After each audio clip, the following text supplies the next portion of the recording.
Mesure de tendance centrale, partie 2. Dans cette deuxième partie, nous verrons la présentation des résultats en utilisant différents types de tableaux. Tout au long de la capsule, nous consulterons et compléterons notre résumé. Alors, si vous ne l'avez pas déjà en main, je vous invite à aller le chercher pour pouvoir y ajouter des informations. Section 2. Présentation des résultats en utilisant différents types de tableaux. Nous verrons ici trois types de tableaux qui servent à présenter les résultats. Premièrement, le tableau de compilation de données. Deuxièmement, le tableau de fréquence. Et troisièmement, le tableau de fréquence relative. Alors, le premier tableau, c'est le tableau de compilation de données. Un tableau de compilation de données, c'est tout simplement un tableau où toutes les données de l'étude sont énumérées en détail.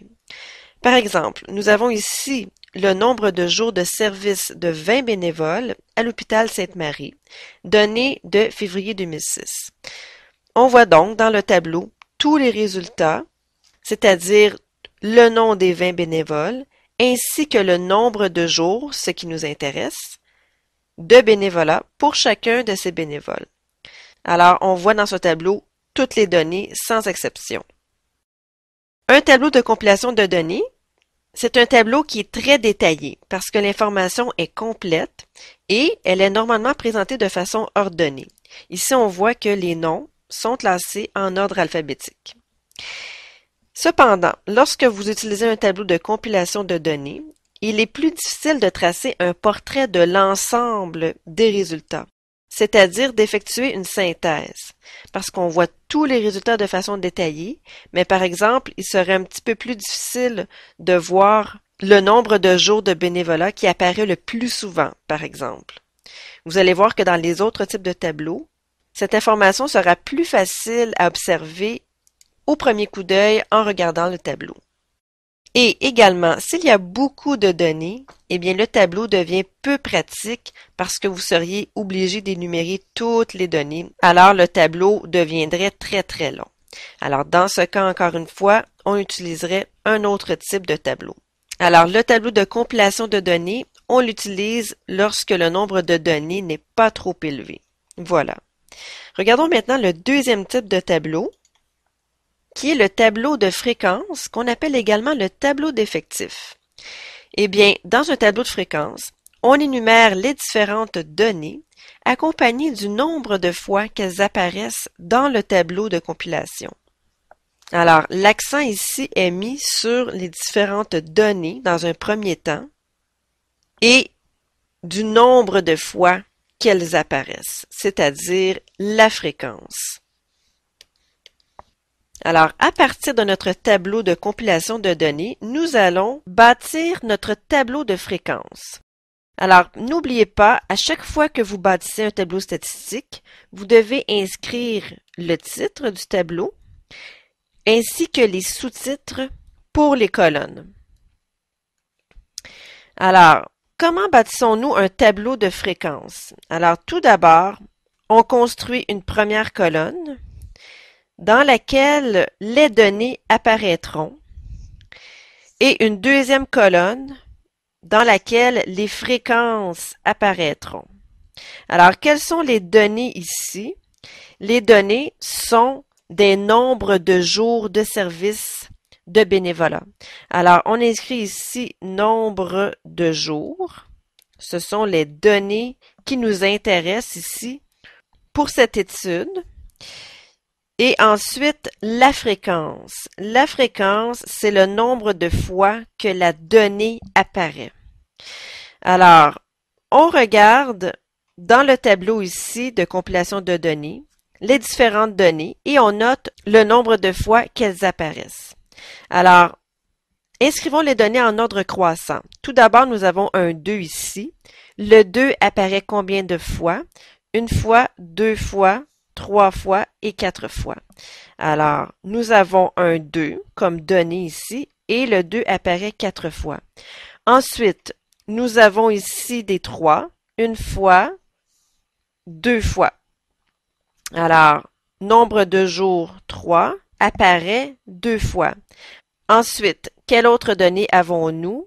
nous avons des 5, une fois, deux fois et trois fois. Donc, des 5, nous en avons 3. Et ainsi de suite, vous notez toutes les différentes données et vous notez le nombre de fois qu'elles apparaissent et ça donnerait le tableau suivant.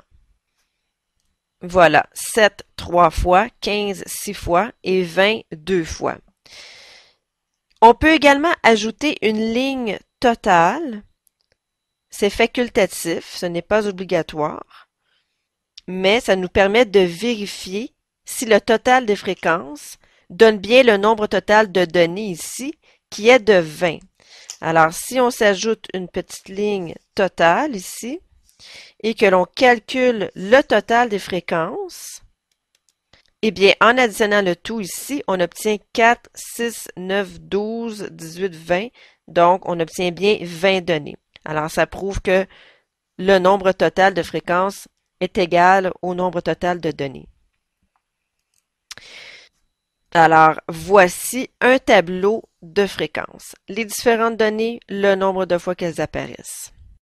Alors, quels sont les avantages d'utiliser un tableau de fréquences? Eh bien, un tableau de fréquences, c'est très pratique lorsqu'il y a beaucoup de données parce que ça forme un tableau qui est plus compact. Également, ça offre un bon résumé de la situation et ça permet au premier coup d'œil d'obtenir une idée de la distribution des données. Ici, au premier coup d'œil, en regardant la colonne fréquence, on voit tout de suite que la donnée qui apparaît le plus souvent, eh bien, c'est 15 avec une fréquence de 6. Et on peut également situer rapidement la donnée qui apparaît le moins souvent. Alors, ça donne une idée des données qui apparaissent le plus souvent et qui apparaissent le moins souvent. Voilà. Alors, retenez bien que le mot fréquence veut dire nombre de fois que les données apparaissent, par définition. Maintenant, au tableau de fréquence, on peut ajouter une colonne qui nous donne une information supplémentaire et que l'on appelle la colonne des fréquences relatives. Alors, regardons ceci, ce n'est pas compliqué. Nous allons reprendre notre tableau de fréquences créé à la page précédente. Voilà. Et nous allons ajouter une colonne supplémentaire qui s'appelle fréquences relatives. Voilà. Alors, que sont les fréquences relatives? Eh bien, ce sont les pourcentages de représentation pour chaque donnée. Alors, lorsque vous entendez le mot relative dans ce contexte, eh bien, pensez à pourcentage. Fréquence relative, c'est la fréquence, mais sous forme de pourcentage. Alors, la donnée 2 apparaît 4 fois sur un total de 20 données. Sur un total de 20 données, vous avez 4 2. Donc, 4 données sur 20 sont des 2.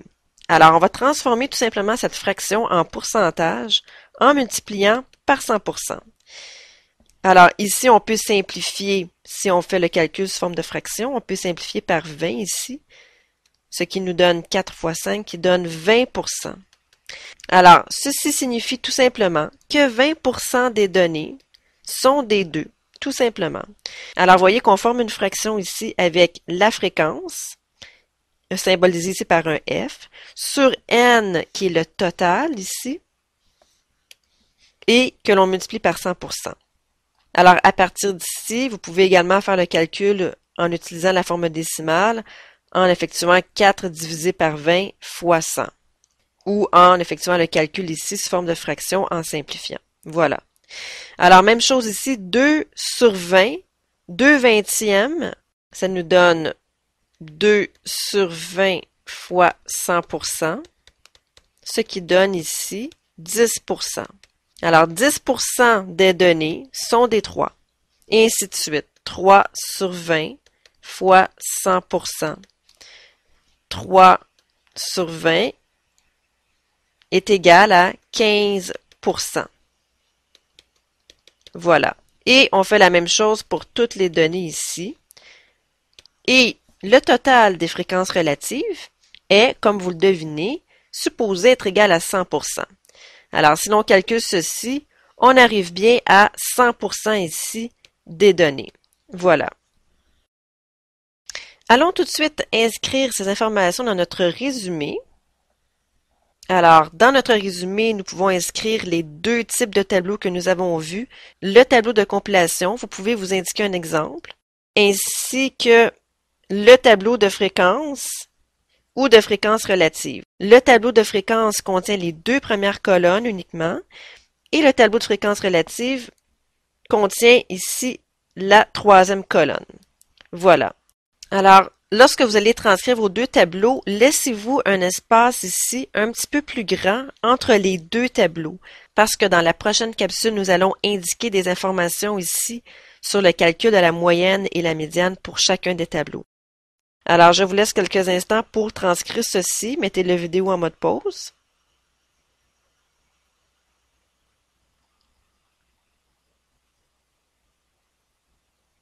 Maintenant, passons à quelques petits exercices.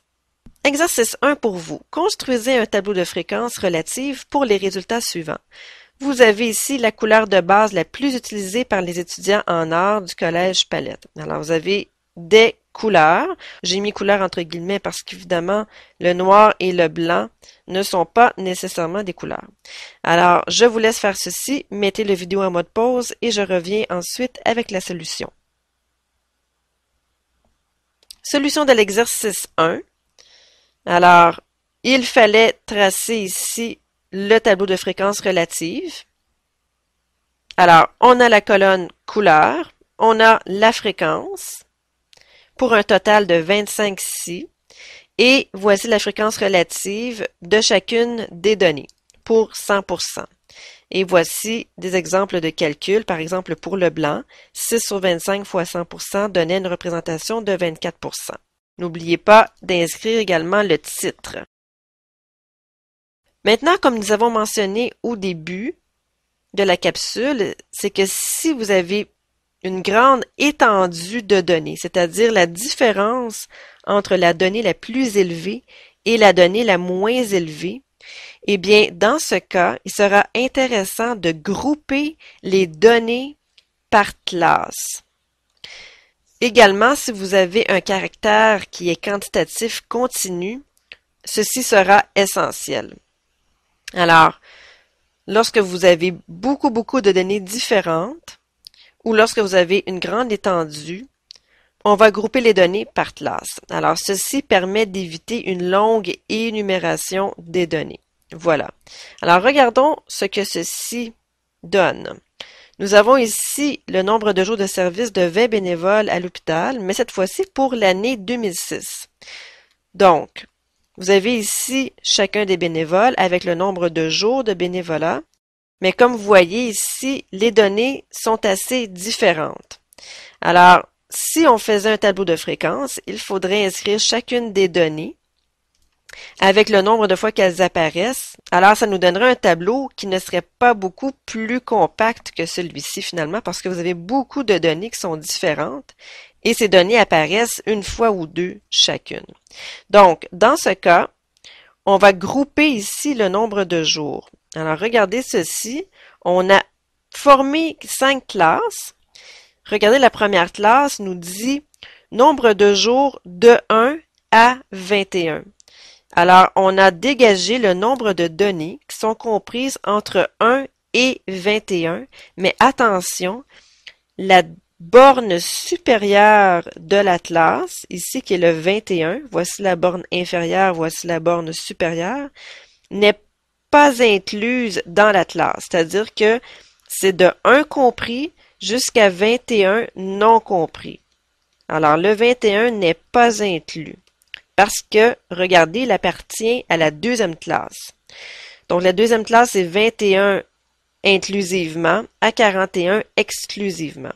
Alors, ici, le 1 est inclus, le 21 pas inclus. Ici, le 21 est inclus et le 41 n'est pas inclus.